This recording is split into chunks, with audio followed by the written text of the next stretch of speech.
Episode 7 of the Daily Dozen. That's Jason Jewell. I'm Jared Cohen. Normally bring you the recruiting roundup. This time around, though, we're spotlighting the players to watch in 2014. The first player I'm going to go with on this episode, Omar Lloyd, defensive back out of Saguaro High School in Tucson. Another one of the prospects that Jason and I continue to mention out of the Tucson area that are very, very talented. This is a big defensive back, physical, and is going to be a tough player to handle in Tucson this season. Last season, River Valley had a great season, making it all the way to the state championship game. They were led by their running back, Brandon Long. He rushed for 2,200 yards and 32 touchdowns. If River Valley wants to make it to that championship game again, it's going to be behind Long. Quarterback Gabe Lasada had a breakout season in 2013. He was a junior at the time. He was one of the state's leading passers. Insane amount of yards, insane amount of touchdowns. Behind Gabe Lasada, St. Mary's has put themselves as a football program back on the map. They have 3 returning starters at the wide receiver position in addition to Lasada, and he should be poised for another huge season to close out his high school career. We probably have 20 players from Chandler High School on our list because the talent there is ridiculous. But possibly their most talented player is Chase Lucas. He's only a junior running back / defensive back. Sean Aguano says he might be a Division I cornerback, has multiple offers right now, Notre Dame and ASU and U of A and everybody else across the country. Currently a 4-star prospect with Scout.com. Chase Lucas is going to be one of the top players in the nation next season.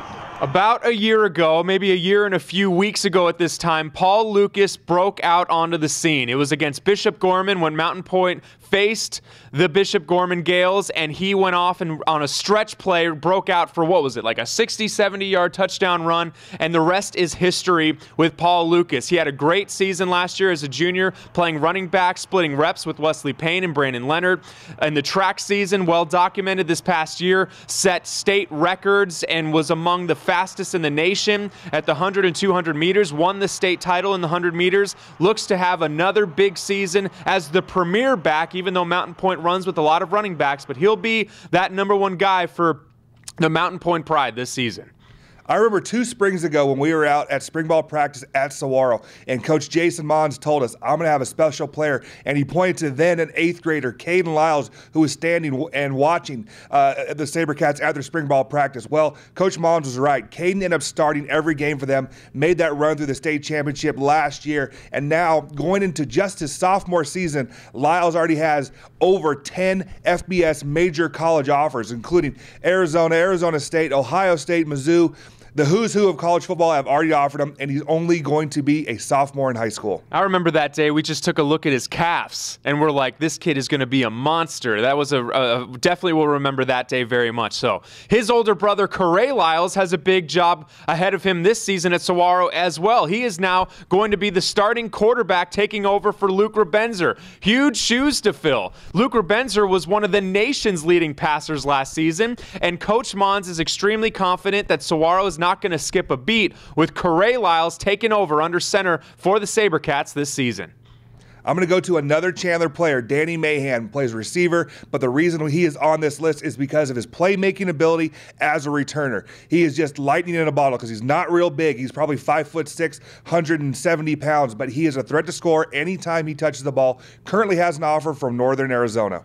My next player, Antoine Marlowe, running back out of Washington. Now, Washington hasn't had very many next-level prospects over the years, but they might have someone very, very special in this running back. Now, Coach Bechtold is notoriously known for having a passing-style offense with the Rams over the years, but with this running back, with Marlowe, who rushed for 1,800 yards last season, they have to keep the ball on the ground with a guy like this on the field, and he looks to have another big season.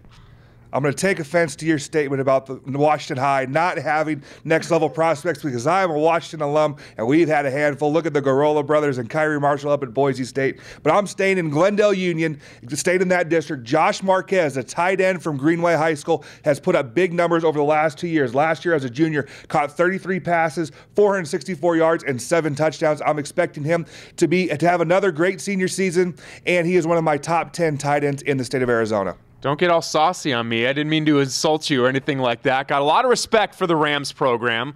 My next player is Nick Maxey, long snapper out of Pinnacle High School. Pinnacle has had a long tradition of long snappers and his offensive line that have gone to the next level over the past decade or so. We can talk about Lazonic, the former long snapper for Pinnacle that's now taken his talents out to Tulane. Nick Maxey, a very talented player, and we like to credit the long snappers. They have a very important, underrated role on the football field, and Nick Maxey is one of the top players in the state in that role. We all know about Cade Cody out at Williamsfield High School, but there's another lineman there, Jeff Maycock. He is a big kid. He's 6'2", 290 pounds, and benches almost 400 pounds. Coach Campbell out there is really, really high on him. You watch his film, has a high motor, two-way player. No Division I offers yet, but I think he's next in line at Williamsfield. That's it for this edition of the Daily Dozen. Episode 8 coming up. Continue to stick with us as we spotlight the players to watch in 2014.